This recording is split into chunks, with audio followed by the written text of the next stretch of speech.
लो कि मेरी आज से 30 साल मान लीजिए कि जीवन के 20 से 25 साल होने के बाद ही शादी हुई थी ना, बताइए। और 2-4 साल बाद एक साथ पति पत्नी रहे होंगे तो ही तो बच्चा पैदा हुआ होगा। तो बीच का जो काल है, जो पहले वाला काल है, उस काल को याद कर लो ना आप। अब इसके बीच में तो माया वाला काल आ गया।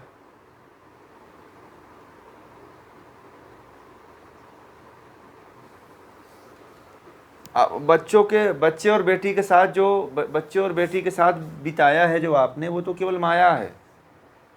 माया का प्रपंच था, जो खेल था।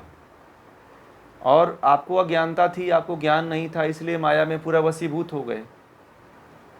ठीक है। अगर बच्चे बच्ची आपके चले गए हैं तो वो तो एक दूसरी आत्मा आई थी और अपने संस्कार के अनुसार अपने अपने जगह पे चली गई भाई। यदि मान लीजिए कि उनको आपके यहाँ रहना होता, या आपकी तरह वो आपकी आत्मा होती, या आपका वास्तविक रूप होता, या आपका अंश होता, तो आपके पास रहता हो। यह आपको बताया गया है कि जो भी आपका बच्चा बच्ची है, उस सभी की आत्माएं अलग अलग हैं। आपने तो केवल उसको रज और वीर से शरीर दिया है ना, उसके संस्कार तो अलग अलग हैं। मान लीजिए कि आपके साथ 15-20 साल 30 साल बच्चे बच्ची लड़के लड़की रहे, क्या आपकी आत्मा की तरह उनकी आत्मा बन पाई? ये बताइए। नहीं बन पाई। तो इससे ये सिद्ध होता है कि आपकी आत्मा अलग है और उनकी आत्मा अलग है। हमने तो बस केवल संसर्ग करके एक शरीर देने का काम किया उनको। उपनिषद में ये बात कही गई कि अपने जो चकाचौंध वाला जीवन है, इसको हे परमात्मा हटा लो और हमें वास्तविक जीवन दिखा दो। अगर मान लो शरीर को हटा दिया जाए तो बस केवल आत्मा बचेगी कि नहीं बचेगी? हैं? आपके बच्चों का शरीर हटा दिया जाए तो क्या बचेगा? आत्मा बचेगी। और वह आत्मा, अब दूसरी आत्मा को आप अपना कहोगे? बताइए, आप बताइए। आप वो तो दूसरे की आत्मा है जो अनादिकाल से है, तो फिर आप उसको अपना क्यों मान बैठे हो? जैसे मैं कह दूं कि आपके पड़ोस का व्यक्ति मर गया तो आपका पड़ोसी है, तो कहो आप उसको लेके चलोगे? दूसरे की आत्मा को कैसे लेके चल सकते हो? क्योंकि हर आत्मा का अपना अपना संस्कार होता है और हर आत्मा अपने अपने संस्कार से जीती और मरती है और कर्मों का भोग करती है। जब आप किसी आत्मा के कर्मों का भोग नहीं भोग सकते हो, तो फिर वो आपकी कैसे हो सकती है? वो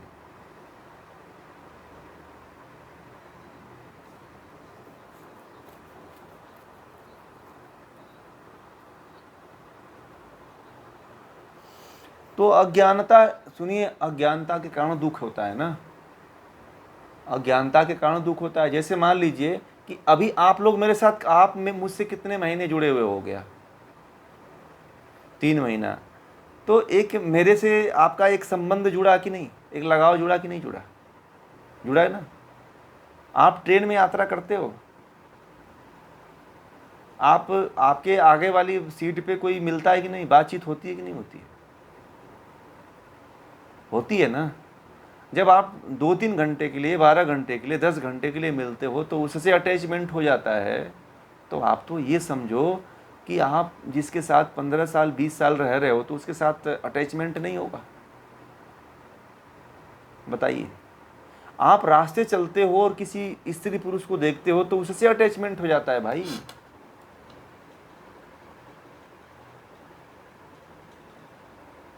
ठीक है। और उससे जैसे भी छड़ते हो तो फिर उससे भी दुख होने लगता है। तो आप तो 30 साल 40 साल जिसके साथ रह लिए, तो उससे अटैचमेंट नहीं होगा तो दुख होगा कि नहीं होगा? ये अज्ञानता के कारण ही हो रहा है ना, कि बस ये मान लो कि हम जिसके साथ भी जुड़ेंगे वो केवल अटैचमेंट का कारण दुख है। वास्तविकता थोड़ी है। यही तो हम खत्म करने की कोशिश कर रहे हैं आप लोगों के भीतर से।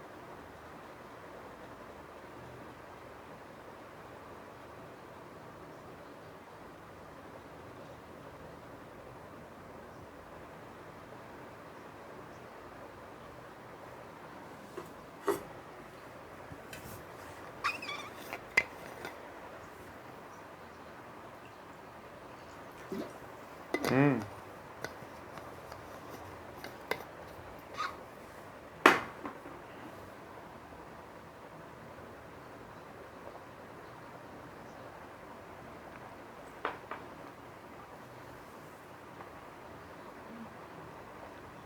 हाँ होगा।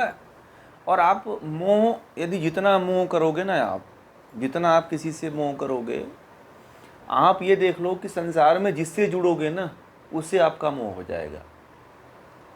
तो मोह क्या है? एक वृत्ति है। मोह क्या है? मैंने पीछे भी आपको बता चुका हूँ कि मोह वृत्ति है जो आपको संसार में फंसाती है, और आप केवल मोह कर रहे हो। ठीक है, आपका जो लगाव बच्चे के साथ और लड़के लड़की के साथ जो बन रहा है वह केवल मोह है। आप उनके प्रति दुखित हो रहे हो, परंतु ये आपको नहीं पता है कि आज आप मर जाओ तो आपको बहुत 3 दिन से ज़्यादा आपको याद नहीं करने वाले हैं वो। आपको ये भी बता दूं,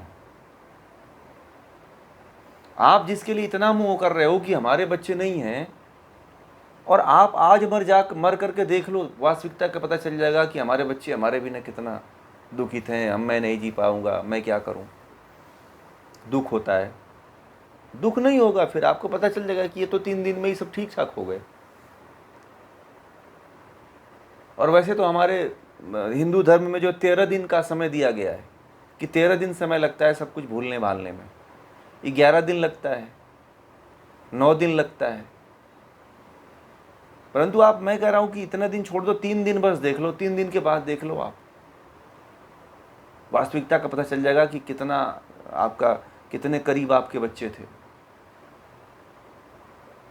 बहुत दिन का समय मत लीजिए, 3 दिन ले लीजिए बस। आप वही बच्चे कभी आपको स्वप्न में भी याद नहीं करेंगे कि मेरे पिताजी थे।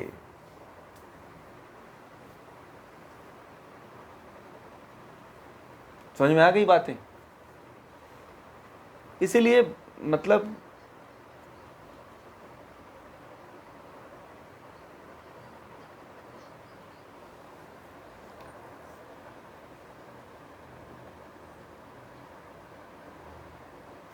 तो आप इसलिए याद करते हो ना कि सुनिए सुनिए,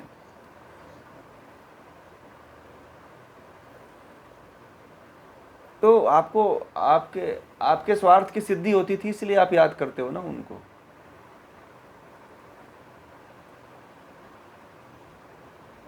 आप और किसी को क्यों नहीं याद करते हो? क्योंकि आपके स्वार्थ की सिद्धि हुई नहीं। आजकल मैं देख रहा था, एक व्यक्ति गया था कल,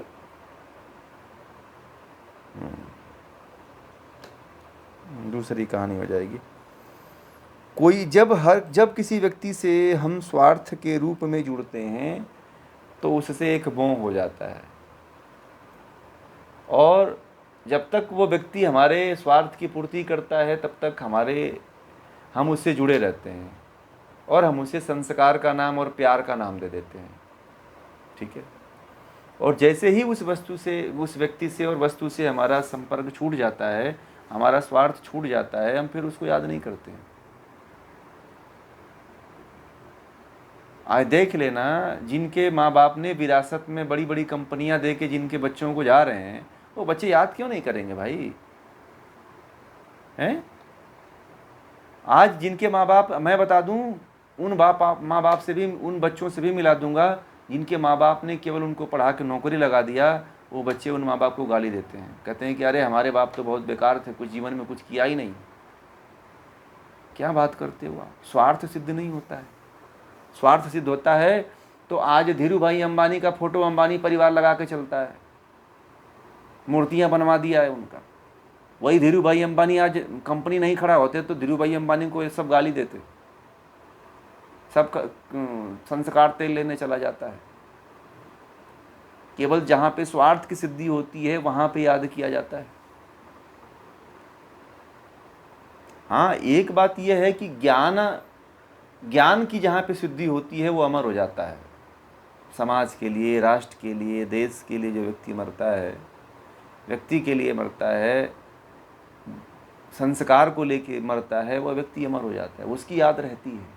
राम देखिए, राम को गए हुए 10 लाख वर्ष हो गए, फिर भी हम उनके गुण कर्म स्वभाव को याद रखते हैं क्योंकि उन्होंने बहुत अच्छा कर्म किया। परंतु जब हम स्वार्थ और मोह के लिए जब कर्म करना शुरू कर देते हैं तो व्यक्ति उसको याद नहीं करता है। घर वाले ही भूल जाते हैं, आसपास वाले भूल जाते हैं, पड़ोस वाले व्यक्ति भूल जाते हैं, भूल ही जाते हैं।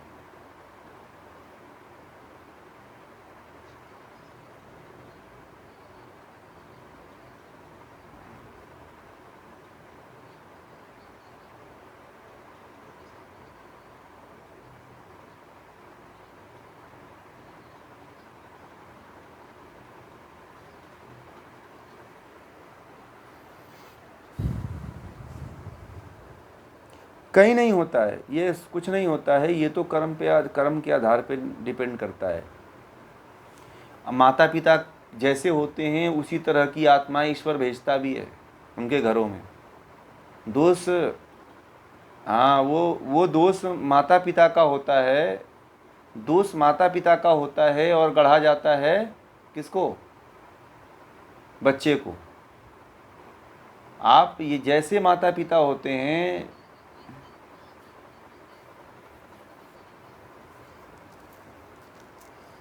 नहीं,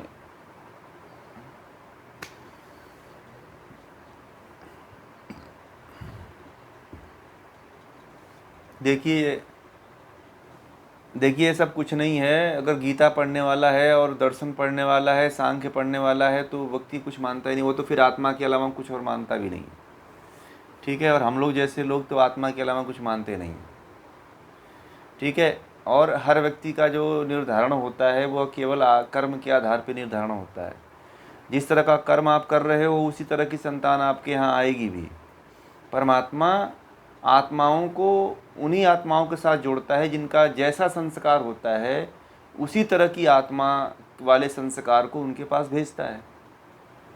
जैसे राक्षसों के यहाँ राक्षस ही जन्म लेते हैं। रावण के यहाँ सब दुनिया के राक्षस जन्म लिए थे। 1 लाख पुत्र थे रावण के, पता है आप लोगों को? 1 लाख पुत्र थे और 1.25 लाख नाती थे रावण के। कितने? 1 लाख पुत्र 1.25 लाख नाती, ता रावण घर दिया न बाती।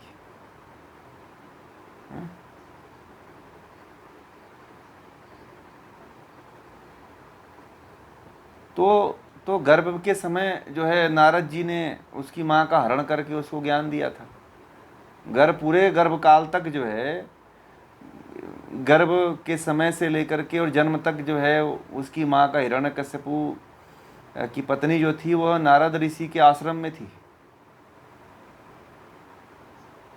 संस्कार पड़ता है ना गर्भकाल का, जो इसीलिए तो गर्भाधान जो संस्कार होता है, जो 16 संस्कार होते हैं, उन 16 संस्कार में गर्भाधान से लेकर के पुंसवल से सीमांतोनयन, ये जो 16 संस्कार हैं, वो 16 संस्कारों का प्रभाव आप उसको पालन करवा दीजिए, बच्चा बदल जाएगा, संस्कार बदल जाएंगे। अगर माँ बाप राक्षस कुल के हैं और अच्छे व्यक्ति की संगति में रहते हैं तो बदल जाएंगे। ठीक है, अच्छी संगति का प्रभाव ऐसा होता है, कहते हैं कि पत्थर भी हीरा बन जाता है। ठीक है, संगति बदल देती है ना। हाँ, रावण जो था, रावण की माँ राक्षस कुल से थी। ठीक है ना। तो नाना का संगत, नाना मरीच उसका जो था वो राक्षस था, तो इसलिए वो जो है उसको राक्षसी सब सारी ज्ञान और विद्याएं, वो सारी बातें वही सिखाता था उसका नाना, और उसकी माँ भी बड़ा सपोर्ट करती थी। ठीक है, वो क्या करती थी, रावण की माँ की गाय का दूध फेंक देती थी और भैंस का दूध रावण को पिलाती थी।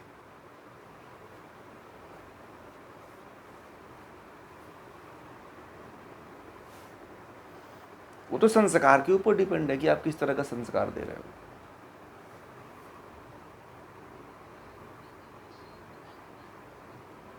हाँ, जब उन्होंने देखा कि ये सब लड़कों को बिगाड़ रही है ना, तो फिर वो बोले कि अब सब जब बिगाड़ी रही है तो अब इसको तो कुछ ना कुछ करना पड़ेगा।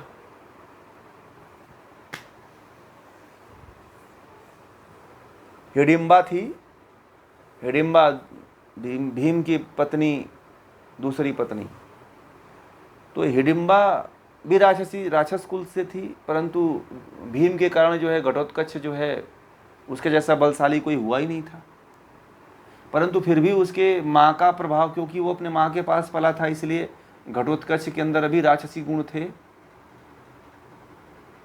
घटोत्कच पूरी तरह से सात्विक थोड़ी हुआ था, क्योंकि उसकी माँ राक्षसी थी, इसलिए माँ का प्रभाव तो उसके ऊपर था, हिडिंबा का। ठीक है। बच्चों का माँ बाप का संस्कार बच्चों के ऊपर 100% पड़ता है। ये बता दें आपको, जैसे माँ बाप रहेंगे उसी तरह के बच्चे भी होंगे।